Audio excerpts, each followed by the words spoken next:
ಮಳೆ ಮಳೆ ಮಳೆ ಸ್ನೇಹಿತರಲ್ಲಿ ಜೂನ್ 28ರವರೆಗೆ ಭಾರೀ ಮಳೆಯಾಗುವಂಥ ಎಲ್ಲ ಸಾಧ್ಯತೆ ಇದೆ. Welcome back to Asha updates Kannada. ಸ್ನೇಹಿತರೆ, ಯಾವ ಜಿಲ್ಲೆಗಳಿಗೆ ಮಳೆ ಬರುತ್ತೆ, ಯಾವ ಜಿಲ್ಲೆಗೆ ಮಳೆ ಆಗುತ್ತೆ, ಜೂನ್ 28ರವರೆಗೆ ಯಾವ ಜಿಲ್ಲೆಗಳಿಗೆ ಅತಿರೇಕವಾಗಿ ಮಳೆ ಆಗುತ್ತೆ, ಹವಾಮಾನ ಇಲಾಖೆ ಸೂಚಿಸಿರುವಂಥ ವಿಚಾರಗಳಾದರೂ ಏನು, ಮಳೆ ಬರುತ್ತಾ ಬರೋದಿಲ್ವಾ, ಪ್ರತಿಯೊಂದನ್ನು ತಿಳಿಸ್ಕೊಡ್ತೀನಿ. ಬನ್ನಿ ಇವತ್ತೊಂದು ವಿಡಿಯೋವನ್ನು ಶುರು ಮಾಡೋಣ. ಫಸ್ಟ್ಲಿ ನಾವು ಏನು ತಿಳ್ಕೊಳ್ಬೇಕಂತಂದರೆ ಯಾವ ಜಿಲ್ಲೆಗಳಿಗೆ ಮಳೆ ಬರುತ್ತೆ, ಯಾವ ಜಿಲ್ಲೆಗಳಿಗೆ ಮಳೆ ಶುರು ಆಗುತ್ತೆ. ಮುಂಗಾರು ಮಳೆ ಈ ಬಾರಿ ಬಂದಿಲ್ಲ. ಈಗ ಮಳೆ ಬರುತ್ತಂತ ಏನು ಜನರು ತಿಳ್ಕೊಂಡಿದ್ರು, ಬರ್ತಾ ಇಲ್ಲ. ಬಿಸಿಲು ಬರ್ತಾ ಇದೆ, ಸಿಕ್ಕಾಪಟ್ಟೆ ಬಿಸಿಲು ಬರ್ತಾ ಇದೆ. ಈ ರೀತಿ ಪ್ರಾಬ್ಲಮ್ ಆಗ್ತಾ ಇದೆ. ಅದಕ್ಕೆ ನಾವು ಏನು ಸೊಲ್ಯೂಷನನ್ನು ಪಡ್ಕೊಳ್ಬೇಕು ಅನ್ನುವಂಥದ್ದು ತುಂಬ ಜನರ ತಲೆಯಲ್ಲಿ ಓಡ್ತಾ ಇದೆ.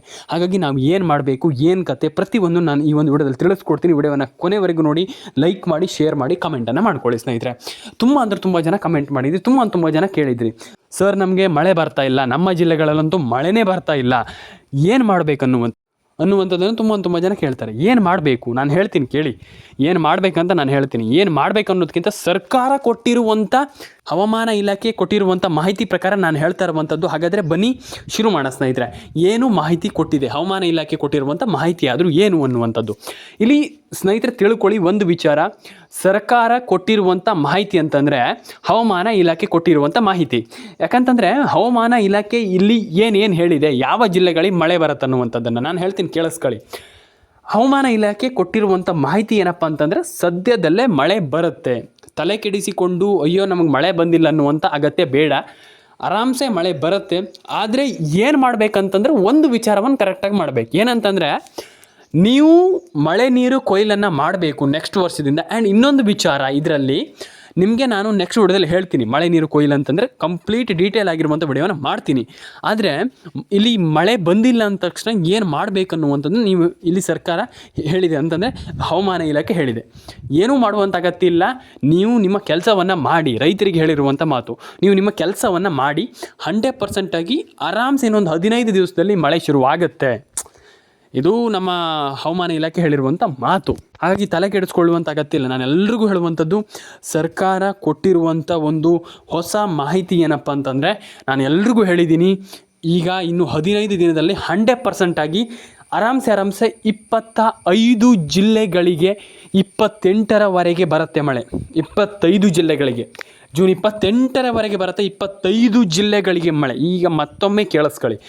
ಆಮೇಲೆ ನಮ್ಗೆ ಗೊತ್ತಿಲ್ಲ ಅಂತಂದರೆ ಏನೂ ಮಾಡಲಿಕ್ಕಾಗಲ್ಲ. ಹಾಗಾಗಿ ಕೊನೆವರೆಗೂ ವಿಡಿಯೋವನ್ನು ನೋಡಿ ಸ್ನೇಹಿತರೆ. ಆ್ಯಂಡ್ ಈಗ ಮತ್ತೊಮ್ಮೆ ಹೇಳಿದ್ನಲ್ಲ ನಾನು, ಆ್ಯಂಡ್ ಜೂನ್ 28ರವರೆಗೆ 25 ಜಿಲ್ಲೆಗಳಿಗೆ ಮಳೆ ಬಂದೇ ಬರುತ್ತೆ. ಯಾಕಂತಂದರೆ ಇನ್ನೂ ಐ ಥಿಂಕ್ ಒಂದು 2-3 ದಿನ ಇದೆ, ಆರಾಮ್ಸೆ ಬಂದೇ ಬರುತ್ತೆ, ಮಳೆ ಬಂದೇ ಬರುತ್ತೆ. ತಲೆ ಕೆಡಿಸ್ಕೊಳ್ಳಿಕ್ಕೆ ಹೋಗ್ಬೇಡಿ. ಹಾಗಂತಂದರೆ ಈಗ ಎಲ್ಲ ಜಿಲ್ಲೆಗಳಿಗೂ ಮಳೆ ಈಗ ಬರುತ್ತೆ. ಆ್ಯಂಡ್ ಮಳೆ ನೀರು ಆಲ್ಮೋಸ್ಟ್ ಎಲ್ರಿಗೂ ಗೊತ್ತಿದೆ. ನಿಮಗೆ ತುಂಬ ಜನರಿಗೆ ಮಳೆ ಬರ್ತಾ ಇಲ್ಲ, ತುಂಬ ಜಿಲ್ಲೆಗಳಿಗೆ ಮಳೆ ಬರ್ತಾ ಇಲ್ಲ. ತುಂಬ ಜನ ಕೇಳ್ತಾ ಇದ್ದೀರಾ ಮಳೆ ಬಂದಿಲ್ಲ ಅಂತ. ಈ ರೀತಿ ಹವಾಮಾನ ಪ್ರಾಬ್ಲಮ್ ಆದಾಗ ಏನೂ ಮಾಡಲಿಕ್ಕಾಗಲ್ಲ. ಹಾಗಾಗಿ ಈಗ ನಾವೇನು ಮಾಡಬೇಕಪ್ಪ ಅಂತಂದ್ರೆ, ಒಂದೇ ವಿಚಾರ, ನಮ್ಮಲ್ಲಿ ಏನಾಗತ್ತೆ ನಾವು ಅದನ್ನ ಮಾಡಲೇಬೇಕಾಗ್ತದೆ. ಇಲ್ಲಾಂತಂದರೆ ಏನೂ ಮಾಡಲಿಕ್ಕಾಗಲ್ಲ. ನಿಮ್ಮ ಮಳೆ ನೀರು ಕಮ್ಮಿ ಆಯಿತು ಅಥವಾ ಮಳೆ ನೀರು ಬಂದಿಲ್ಲ, ಮಳೆ ನೀರಿಂದ ಅಭಾವ ಆಗ್ತಾಯಿದೆ ಅಂತಂದರೆ ನಿಮ್ಗೆ ಗೊತ್ತಾಗುತ್ತೆ. ನಾನು ಹೇಳುವಂಥ ಅವಶ್ಯಕತೆ ಇಲ್ಲ. ಯಾಕಂತಂದರೆ ಆ ರೀತಿ ಪ್ರಾಬ್ಲಮ್ ಆಗಿಬಿಟ್ಟಿದೆ. ಈಗ ಈ ಉಷ್ಣಾಂಶಗಳಾಗಿರೋದ್ರಿಂದ, ಉಷ್ಣಾಂಶ ಜಾಸ್ತಿ ಆಗಿರೋದ್ರಿಂದ ಮಳೆ ಕಮ್ಮಿ ಆಗ್ತಾಯಿದೆ. ಈ ರೀತಿ ಪ್ರಾಬ್ಲಮ್ಸನ್ನು ನಾವು ಇಟ್ಕೊಂಡು ಏನೂ ಮಾಡಲಿಕ್ಕಾಗಲ್ಲ. ಹಾಗೆ ನಾನು ಹೇಳುವಂಥದ್ದು, ಯಾರು ಕೂಡ ತಲೆ ಕೆಡಿಸ್ಕೊಳ್ಳಿಕ್ಕೆ ಹೋಗಬೇಡಿ. ಮತ್ತು ಎಲ್ಲ ಜಿಲ್ಲೆಗಳಿಗೂ ಮಳೆ ಬರುತ್ತೆ. ಆ್ಯಂಡ್ ಹವಾಮಾನ ಚೇಂಜ್ ಆಗಬೇಕಷ್ಟೇ. ಈಗ ನೀವು ನೋಡ್ತಾ ಇರ್ಬೋದು, ಈಗ ಮಳೆ ಬರುವಂಥ ಸಮಯದಲ್ಲಿ ಬಿಸಿಲು ಬರ್ತಾಯಿದೆ. ಇದು ನಮ್ಗೆ ಅರ್ಥ ಆಗ್ತಾಯಿಲ್ಲ. ಬಿಸಿಲು ಬರ್ತಿರುವಂಥ ಸಮಯದಲ್ಲಿ ಬಿಸಿಲೇ ಬರ್ತಾಯಿದೆ, ಏನು ಮಳೆ ಬರ್ತಾಯಿಲ್ಲ. ಹಾಗಾಗಿ ಮ್ಯಾಚ್ ಆಗ್ತಾಯಿಲ್ಲ ಇಲ್ಲಿ. ಹಾಗಾಗಿ ಎಲ್ಲ ಸಮತೋಲನದಲ್ಲಿ ಇದ್ದಾಗ ಮಾತ್ರ ಅದು ಪ್ರಕೃತಿ ಅಂತ ಕರೀತಾರೆ. ಆದರೆ ಈ ಬಾರಿ ದೊಡ್ಡ ಪ್ರಾಬ್ಲಮ್ ಆಗ್ತಾಯಿದೆ. ಹಾಗಾಗಿ ನಾನು ಹೇಳುವಂಥದ್ದು, ಪ್ರಕೃತಿಯನ್ನು ಬೈಲಿಕ್ಕಾಗಲ್ಲ. ಅಯ್ಯೋ ಹಂಗಾಗ್ತು ಹಿಂಗಾಗ್ತು, ಆಗ್ತಾಯಿದೆ ಹಿಂಗಾಗ್ತಾಯಿದೆ ಅಂತ ಹೇಳಲಿಕ್ಕಾಗಲ್ಲ. ನಾನು ಹೇಳುವಂಥದ್ದು ಇಷ್ಟೇ, ನಾವು ಏನು ಮಾಡಬೇಕು ಅದನ್ನು ಮಾಡಲೇಬೇಕಾಗ್ತದೆ. ಆ್ಯಂಡ್ ನೀವೆಲ್ಲರೂ ಕೂಡ ಹೇಳುವಂಥದ್ದು ಎಚ್ಚೆತ್ಕೊಳ್ಬೇಕಾಗ್ತದೆ. ಈಗ ನಾವೇನೋ ಹೇಳಿದ ತಕ್ಷಣ ಅದು ಇದಾಗತ್ತೆ ಅಂತಲ್ಲ, ನಾವು ಎಚ್ಚೆತ್ಕೊಳ್ಬೇಕಾಗ್ತದೆ. ತುಂಬ ಜನ ಮಾಡ್ತಿರುವಂಥ ತಪ್ಪನ್ನು ಪುನಃ ಮಾಡ್ತಾಯಿದ್ದೀವಿ. ಮರಗಳನ್ನು ಕಡಿಯುವಂಥದ್ದು, ಉಷ್ಣಾಂಶಗಳು ಜಾಸ್ತಿ ಆಗ್ತಾಯಿದೆ. ಈಗ ಆ ಒಂದು ಕಾರಣದಿಂದ ಅದನ್ನು ಸರಿ ಮಾಡ್ಕೊಂಡಿಲ್ಲ, ಅಥವಾ ನಾವು ಅದನ್ನು ಇನ್ನೂ ಕೂಡ ಮುಂದುವರಿಸ್ತಾ ಹೋದರೆ ಇದೇ ಪ್ರಾಬ್ಲಮ್ ಆಗುವಂಥದ್ದು. ಹಾಗೆ ನಾನು ಹೇಳುವಂಥದ್ದು, ಯಾರೂ ಕೂಡ ಇಲ್ಲಿ ನಾನು ಹೇಳುವಂಥದ್ದು, ಎಲ್ರಿಗೂ ಹೇಳುವಂಥದ್ದು, ಯಾರೂ ಕೂಡ ಅಂತಲ್ಲ, ಎಲ್ರಿಗೂ ಹೇಳುವಂಥದ್ದು, ಯಾರೂ ಕೂಡ ಆ ರೀತಿ ಮಾಡಬಾರ್ದು. ಆ್ಯಂಡ್ ಇನ್ನೊಂದು ವಿಚಾರ, ನಾನು ಎಲ್ರಿಗೂ ಹೇಳುವಂಥದ್ದು ಏನಂತಂದರೆ, ಯಾರೂ ಕೂಡ ಮಳೆ ಬಂದಿಲ್ಲ ಅಂತ ತಲೆ ಕೆಡಿಸ್ಕೊಳ್ಬೇಡಿ. ಅದು ಎಕ್ಸ್ಪೆಷಲಿ ಫಾರ್ಮರ್ಸ್ ಅಂದರೆ ರೈತರು ತುಂಬ ಜನರಿಗೆ ಕಷ್ಟ ಆಗ್ತಾಯಿದೆ. ಈಗ ನೆಟ್ ಪ್ರೆಸೆಂಟಲ್ಲಂತೂ ತುಂಬ ಜನರಿಗೆ ಕಷ್ಟ ಆಗ್ತಾಯಿದೆ. ಎಲ್ಲರೂ ಕೂಡ ಕೇಳ್ತಾ ಇದ್ದೀರಾ, ರೈತರು ಅವ್ರು ಮಾತ್ರ ಇವ್ರು ಮಾತ್ರ ಅಲ್ಲ, ಎಲ್ಲರೂ ಕೂಡ ಕೇಳ್ತಾ ಇದ್ದೀರಾ, ಸರ್ ಏನು ಸರ್ ಏನಿದು ನಮ್ಗೆ ಅರ್ಥ ಆಗ್ತಾ ಇಲ್ಲ, ಇಲ್ಲಿ ಈ ರೀತಿ ಆದರೆ ಹೆಂಗೆ ಸರ್ ಅನ್ನುವಂಥದ್ದು ಎಲ್ಲರೂ ಕೂಡ ಕೇಳ್ತಾ ಇದ್ದೀರಾ. ಅಂದರೆ ತಪ್ಪು ಅಂತ ನಾವು ಹೇಳಲಿಕ್ಕಾಗಲ್ಲ. ಆದರೆ ಒಂದು ಕಡೆಯಿಂದ ನೋಡಿದಾಗ ತಪ್ಪು ಅಂತ ಅನ್ಸಲ್ಲ ನಮಗೆ, ಯಾವ ಕಡೆಯಿಂದ ನೋಡಿದಾಗಲೂ ತಪ್ಪು ಅಂತ ಅನ್ಸಲ್ಲ ನಮಗೆ.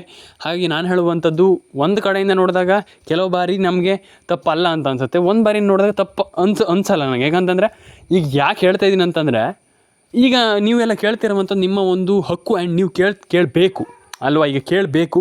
ಆ್ಯಂಡ್ ನಾನು ಎಲ್ರಿಗೂ ಹೇಳುವಂಥದ್ದು, ಯಾರು ಕೂಡ ತಲೆ ಕೆಡಿಸ್ಕೊಳ್ಳಿಕ್ಕೆ ಹೋಗಬೇಡಿ. ಮಳೆ ಬರಲಿ, ಪ್ರತಿಯೊಂದು ಜಿಲ್ಲೆಗಳಿಗೂ ಮಳೆ ಬರಬೇಕು. ಆ್ಯಂಡ್ ಎಲ್ರಿಗೂ ಒಳ್ಳೆಯದಾಗಲಿ. ಲೈಕ್ ಮಾಡ್ಕೊಳ್ಳಿ, ಶೇರ್ ಮಾಡ್ಕೊಳ್ಳಿ, ಕಮೆಂಟ್ ಮಾಡ್ಕೊಳ್ಳಿ, ಸಬ್ಸ್ಕ್ರೈಬ್ ಮಾಡ್ಕೊಳ್ಳಿ. ನಿಮ್ಮ ಅನಿಸಿಕೆ ಏನಿದೆ ದಯವಿಟ್ಟು ತಿಳಿಸ್ಕೊಡಿ. ಎಲ್ರಿಗೂ ಒಳ್ಳೆಯದಾಗಲಿ. ಸಿಗೋಣ. ವಿಡಿಯೋವನ್ನು ಕೊನೆವರೆಗೂ ನೋಡಿ ಸ್ನೇಹಿತರೆ. ಲೈಕ್ ಮಾಡ್ಕೊಳ್ಳಿ, ಶೇರ್ ಮಾಡ್ಕೊಳ್ಳಿ ಆ್ಯಂಡ್ ಕಮೆಂಟನ್ನು ಮಾಡ್ಕೊಳ್ಳಿ ಸ್ನೇಹಿತರೆ.